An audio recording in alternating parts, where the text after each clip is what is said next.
سوال یہ ہے، کیا اولیاء کرام رحمہم اللہ مسلمانوں کے کسی خاص خاندان یا قوم سے تعلق رکھتے ہیں یا کسی بھی طبقہ سے ہو سکتے ہیں؟ تو اس کا جواب کچھ یوں ہے کہ اولیاء کرام رحمہم اللہ کا کسی مخصوص خاندان یا نسل سے ہونا ضروری نہیں، کہ فضل خداوندی کسی نسل یا قوم ہی کے ساتھ خاص نہیں ہے۔ اللہ تعالیٰ جسے چاہتا ہے اپنی رحمت سے نواز دیتا ہے، اور یہ نفوس قدسیہ مسلمانوں کی ہر قوم اور ہر پیشہ کرنے والوں میں ہوتے رہے ہیں اور قیامت تک ہوتے رہیں گے، کبھی مزدور کے بھیس میں، کبھی سبزی اور پھل فروش کی صورت میں، کبھی تاجر یا ملازم کی شکل میں، کبھی چوکیدار یا معمار کے روپ میں۔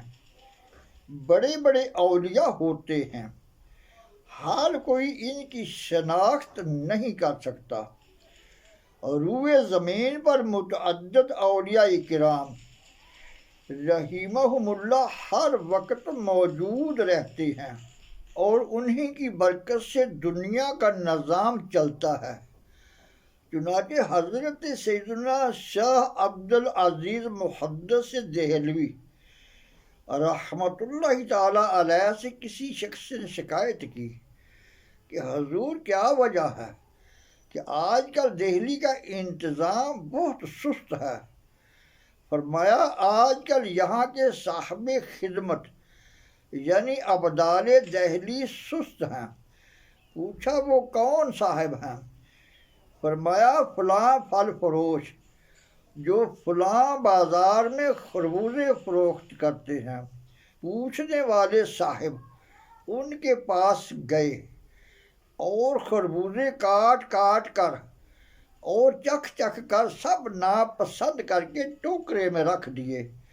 اس قدر نقصان کر دینے والے کو بھی وہ کچھ نہیں بولے۔ کچھ عرصے کے بعد دیکھا کہ انتظام بالکل درست ہے اور حالات بدل گئے ہیں، تو اسی شخص نے پھر پوچھا کہ آج کل کون ہیں؟ شاہ صاحب نے فرمایا، ایک سقا ہیں جو چاندنی چوک میں پانی پلاتے ہیں، مگر ایک گلاس کی ایک چھدام ان دنوں سب سے چھوٹا سکہ تھا، یعنی 1 پیسے کا 1/4 حصہ لیتے ہیں۔ یہ ایک چھدام لے گئے اور ان کو دے کر ان سے پانی مانگا۔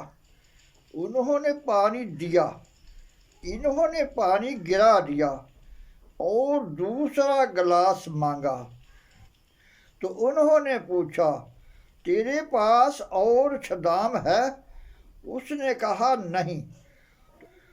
تو انہوں نے ایک دھول یعنی چانٹا رسید کیا اور کہا، کیا تو نے مجھے خربوزے والا سمجھا ہے؟ وما علینا الا البلاغ المبین۔